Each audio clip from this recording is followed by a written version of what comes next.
Hello, everyone. I hope everyone's having a great holiday season and staying safe and warm wherever you are celebrating. Tonight, we are going to be talking about some spooky spirit ghost stories, some creepy hidden rooms, and some probable health dangers that you might encounter in houses. This is a pre-recording, but we're wishing you all happy holidays. The Late Night Legends podcast is meant for a mature audience. Topics covered may be violent or sexual in nature and are not suitable for sensitive listeners. Please be aware of your surroundings. For specific trigger warnings, please see the episode's show notes. Testimony shared by guests of this show are their own and do not necessarily reflect the views of the Late Night Legends hosts or staff. This podcast and any linked materials should not be considered medical or professional advice, nor is the information a substitute for the expertise or treatment from a professional. Listener discretion is advised. Watch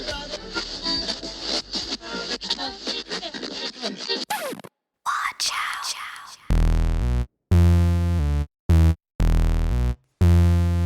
He's gonna get you. He's gonna get you. He's gonna get you. Yeah, he's gonna get you. He's gonna get you. Look out, it's Krampus. Ooh, yeah. We're talking about Krampus. Ooh, yeah. That no good Krampus. Ooh, he's gonna get you. We're talking about Krampus. Ooh, he's gonna get you. He's gonna get you.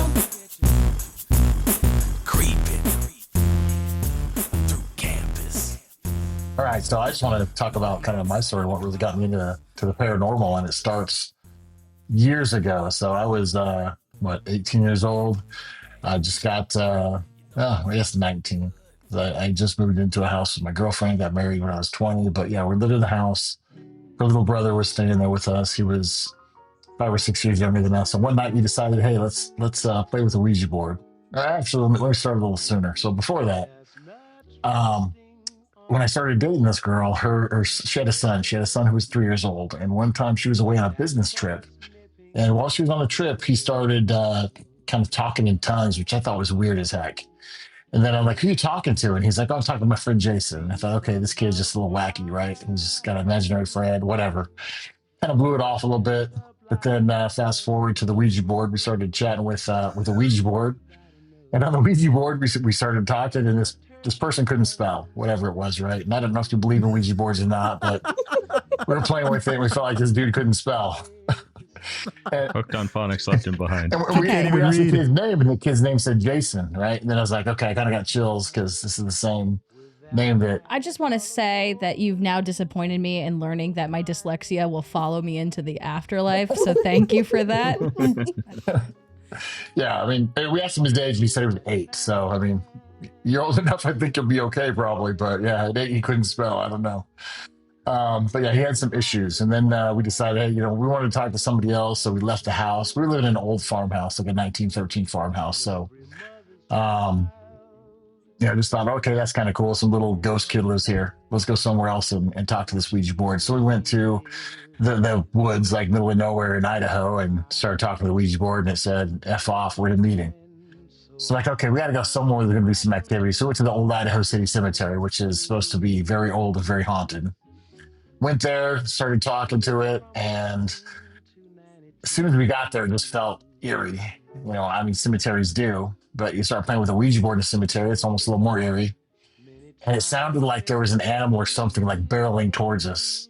So we just hopped in the car, drove back home, just kind of, this was like an hour and a half drive. So we wasted a lot of time. What did the animal sound like? It just sounded like have you ever been in the woods and you have a bear going through the woods and you hear a bear going through the bushes? Make the sound. Make the sound. Yeah, make branches breaking sounds. Oh, crunch, okay. Crunch, crack. I thought you meant like crunch. Howling. I thought there would be like howling sounds. No. Just like something's like coming towards us. You can hear steps coming towards you, and gotcha. Like the brushes is breaking and stuff. So we get home, we talk to the Ouija board, we say, hey, what was chasing us? And it says death. And as soon as it says death, as soon as it says death, we hear this loud crash upstairs. And we're like, this is crazy. So we go upstairs and everything's fine, right? Nothing's like out of place. Come back downstairs, grab the Ouija board, light it on fire, and throw it in the ditch because we're just kind of like, oh, this is a little freaky, whatever. Anyway, so years later, and I was working at a place, and the guy was talking to me, and he said his mom did the ghost tours for Tombstone, and I was like, hey, you should have her come out to my house and check it out, right? He's like, why? I go, just some weird stuff going on there, and this is probably like, man, 5 or 6 years later. And, you know, a couple days before she came out, my buddy came over. He had just got back from an LDS mission. And he comes to my house. He goes, we were sitting there chatting, and all of a sudden he's like, Tim, can I bless your house? I'm like, why? He's like, this is something going on here. I'm like, okay, yeah, please feel free. And then, so someone, that lady came a few days later, didn't tell her anything about the house. And she had like little spirit rods, right? She's sitting there and she's like, how does it feel when you're sleeping? Because we used to sleep in the, upstairs, and there was add-on rooms, and it felt like there were like people like staring at you from the door. Like, you ever feel that when you're sleeping? It feels like somebody's staring at you. And she goes, no, because I would kill myself because I hate that idea. Don't. no, she wouldn't. throw myself She down would some not. stairs. Nobody should. Call if you need help. And so the lady goes, does it ever feel like you're being stared at when you're sleeping? Like, yeah. It's like, well, it's because, was this an add-on? And we're like, yeah, it was. Like, there's 2 little kids that live in here, and they can only go back and forth upstairs, but they can't enter the rooms because they were add-ons. And I'm like, okay. And they're like, the youngest one was named, oh gosh, like Martha, it was some girl's name. And then they're like, and the older one, his name is Jason. And I'm like, at this point, I'm like, okay, well, this is 3 times now that I've got this name. Nope. You know, That's crazy. at that point, I was like, I'm a believer, right? So then I went out and did some ghost hunting with that lady and saw a bunch of cool stuff. So that's kind of why I got involved in the paranormal in the first place, and love it ever since, and glad to be a part of this because of it. That's So, awesome. Tim, Wow. you said you got that name 3 times. Mm-hmm. On my wedding day, my husband was called Jason 3 times. What? Yeah, but his name's Justin. I don't think that has anything to do with haunting and just the That's officiating very getting the name coincidence. wrong. Yeah. It is. I know there's a coincidence where I made a joke about watching you when you sleep earlier. Yeah. And I assure you, Tim, the only one watching you when you're sleeping is Santa Claus. Oh, perfect.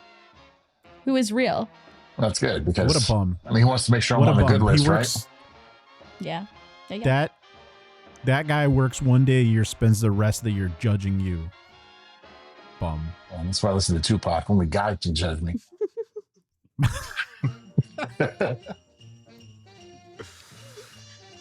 Nice. Just nice. What do you want me to I'm so say? glad. That's a great philosophy you have. Frank, would you like to share with the class? Yeah. Okay. My story. So I tried to really think about something because I feel like the things that have happened to me, the very few things, because I don't feel like I've ever really had like a real experience. I had to really try to think about what I was going to talk about tonight. And I'm going to tell you guys about the only ghost story that my dad has ever told me, because he's like a real like non-believer, stoic Mexican guy, really tough, like a tough guy. Like my dad was in a gang. My dad did a bunch of drugs. Like he's a real tough ass, right? So the only time he told us a ghost story. So we moved into this house in Villa Park, Colin Mills Villa Park. Oh yeah. And I know I've talked about the Ovaltine factory, so I was gonna talk about that, but I'm gonna talk about this weird house that we had, that we moved into. And the first thing that was odd about the house was it definitely felt like something was in the basement. I don't know what. I know that we kept a scarecrow down there, and I would always get super scared of the fucking basement. And yes, I was 4 years old, but that's besides the point.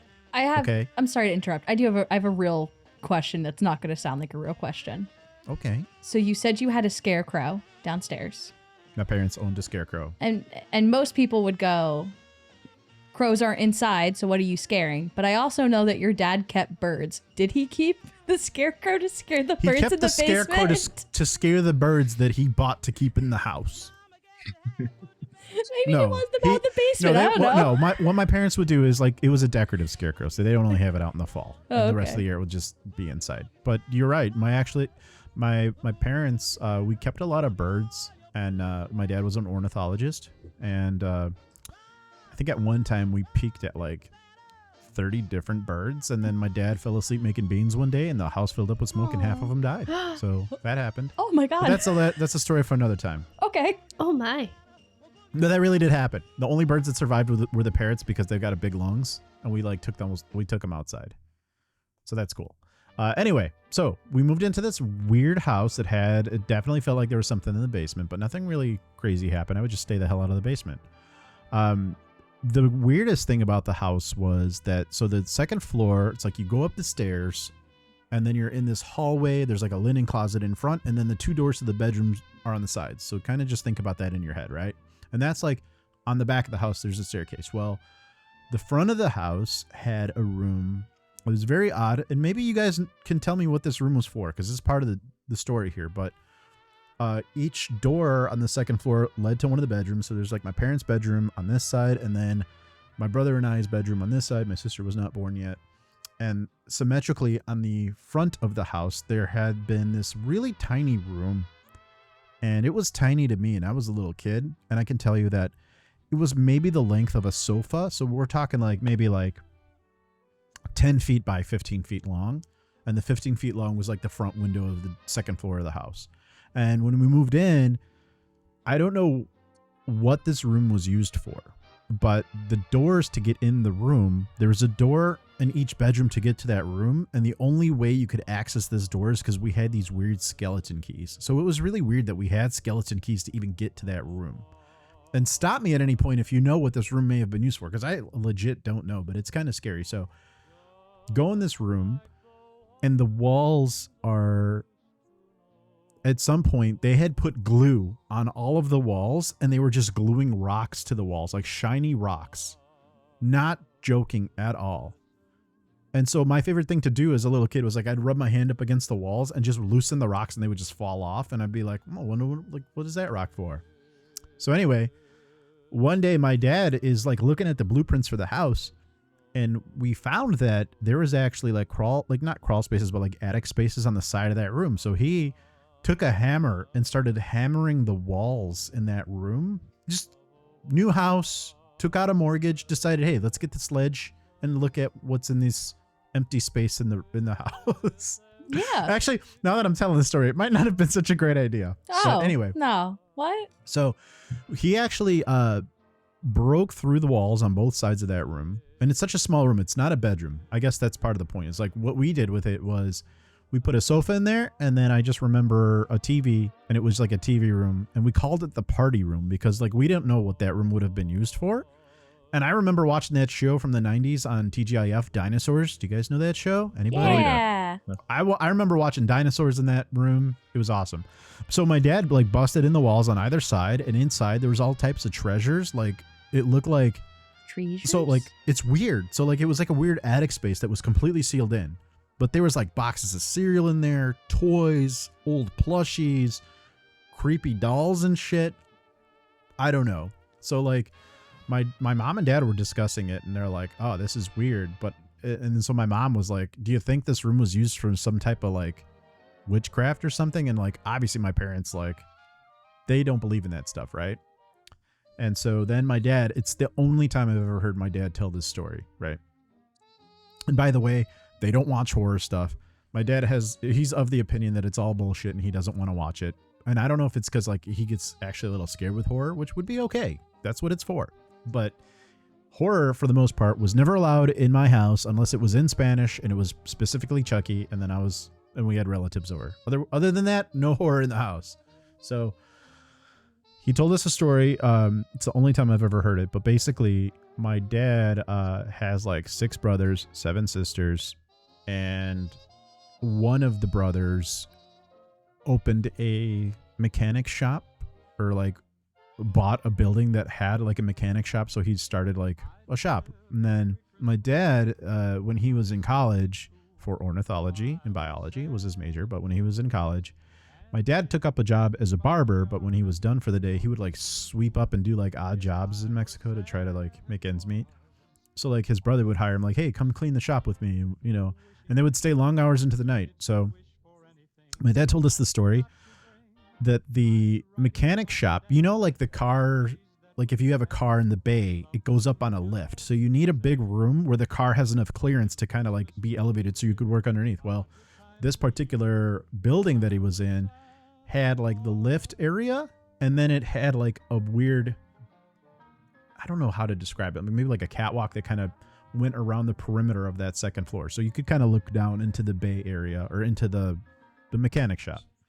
So my dad is sweeping up one night, and he said that it was like 2 a.m. Why is he sweeping at 2 a.m? Don't ask me, because I don't fucking know. But he's sweeping up at 2 a.m, and he actually saw the crying ghost on that day. And he was saying that he had not felt that feeling of being in the presence of a ghost until he knocked down the walls of that room and started going through the things that were in the walls of that room. And that was like the scariest thing. And I'm only telling you guys now because that was around Christmas time. And what did we do?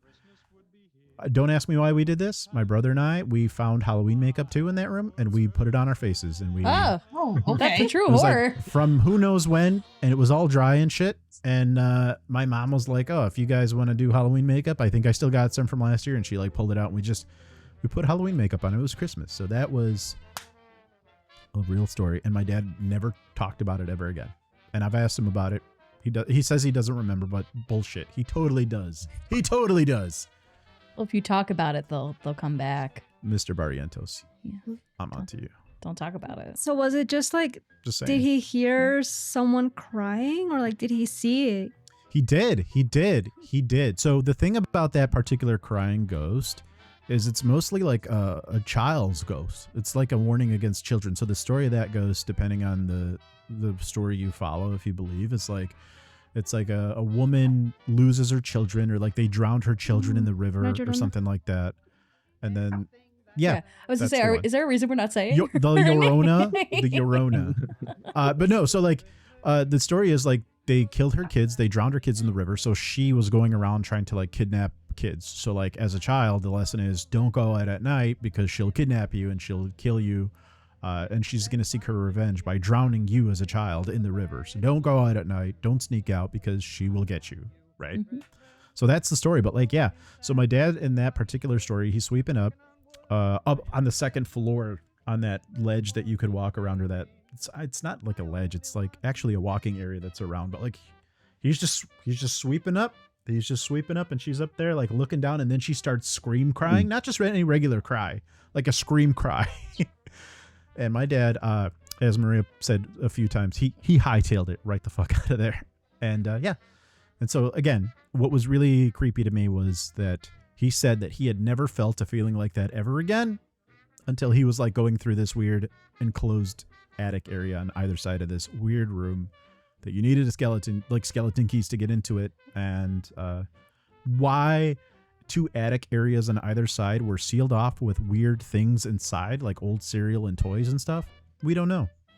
But it's strange that he had that feeling there and that he had never talked about it ever again.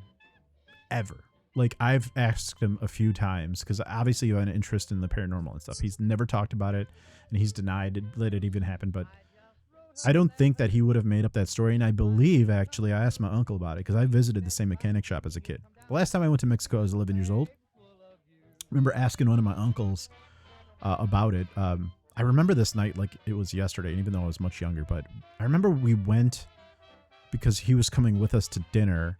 And I just remember he was like trying to count the money in the till. And I remember RoboCop was on TV. Fucking RoboCop. It was awesome. And then I remember my uncle was saying like, Frankie, you like the Spider-Man? I'm like, yeah, I like Spider-Man. He's like, oh, they're making the movie right now. And he was talking about the Tobey Maguire one. And it was so awkward because like your uncle wants to try to relate to you and have like a common ground. So he was like trying to tell me about Tobey Maguire at the time. And I remember sitting there and again, I could paint you a picture because it felt like yesterday. But like if you go to the store in Mexico and you're asking, like you go to order a Coca-Cola, they'll put it in a plastic bag and they'll stick a straw in there because they want to keep the bottle so they can recycle it or like return it for money. I just remember sipping on this bag of Coca-Cola, and I asked my uncle, like, did that happen? He's like, you bet your ass it happened. And yeah, so there was the verification. And that's the end of my story. And my dad, when we busted down the walls of that room, it was winter and it was snowing outside and it was in December. So I just remember that was one creepy ass Christmas season. Extra presents at least. Joan, you're welcome. You specifically, you're welcome. You're welcome. Thank you. Okay. No. I'm not welcome. You're welcome. No, okay. Sure. Thank you. You're welcome. Would we like to get into our final thoughts then?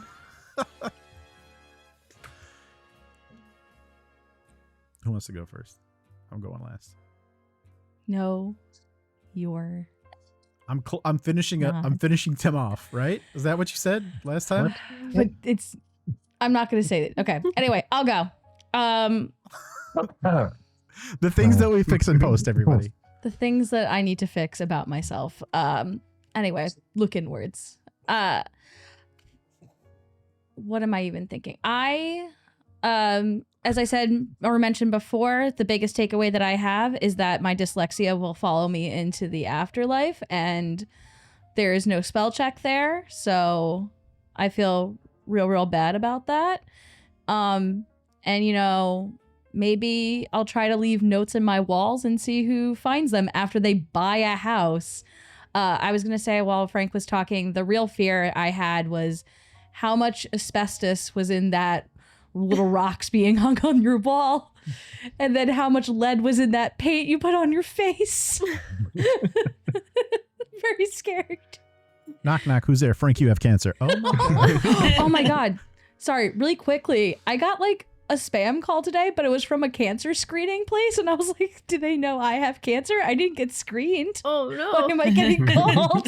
That's weird. I actually had a voicemail that somebody left for me where they're like, oh, hey, Frank, this is Rick returning your call. I'm like, I never called anybody named Rick. It was so strange. Yeah. Yeah, I get those fairly often. You do? Where somebody like addresses you by your first name and said, like, yeah, I'm returning your it's really scary. And I was like, try to pretend like they've fucked up trying to Is call that me. It sounds like a weird Cold scam. calling. Really? Yeah. If you're doing sales, a lot of times they'll do that as a follow-up to get people to call you back. That way they think that you've already talked to them, then they're more likely to call you back. Those bastards. Yeah. You know what? Next time they call me, be like, this is Colin. You got the wrong number. Yeah. I'll be Frank. It'll work. Were you looking for Frank Barrientos? No, this is Colin. Wrong number. Click.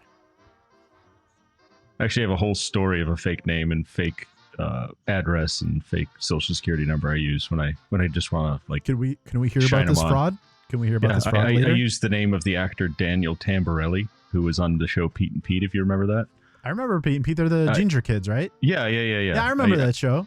And I use the name of one of those actors and just a completely made up address in Roswell, New Mexico. And I got the zip memorized and yeah. Oh yeah. I go to town. I'll waste, because their only overhead is time. Like, they've got cheap software. They're just cold calling people. So their only overhead is time. Yeah. Do you ever go to sign the credit card when you're checking out at Target like I did today, and then instead of signing your name, you just write fraud in all caps and see if they do anything? They don't do anything. They don't care. They don't give it. Yeah. Okay, next person's final A lot of thought. times we'll just draw a TV. Joan is going to have kittens if we don't give final thoughts. It's 11:40. We'd like to go to bed. I have to go to work. Hey, if you and Joan need to sign off, that's fine. But let me tell you, it's like 8:30 where Kay's at right now. That doesn't. Okay, I feel like crap. Honestly, I feel my throat. Okay, next person, go. I just don't want to know what happened in Frank's house before he moved in there. Just I don't know. Whatever happened can stay in the past. Some things are better left unsaid and buried. Yes. I'll say that I really like hearing about other people's paranormal experiences, and I'm a little concerned because I don't think you're supposed to burn Ouija boards. Yeah, I think that's true. It came back. Oh, wow. I have a story like Yeah, that too. we can have that for day. another night, but yeah, it came back. Well, Okay, yeah. don't burn Ouija boards. I'll go There next. you go. Don't peel weird rocks off of your wall and put old face paint on your face. That's bad. Whatever. I was 4 years old. Who cares? It's great though. Look, I turned out okay, right? Classic American childhood. Yeah. Right? I love it. And opposite of Colin, I'd love to know more about the history of Frank's house and find out what the If we're background being is. honest, I would too. Look it up. It's No, Echo Park, Illinois. Stop that. You're editing that That's out. actually the address.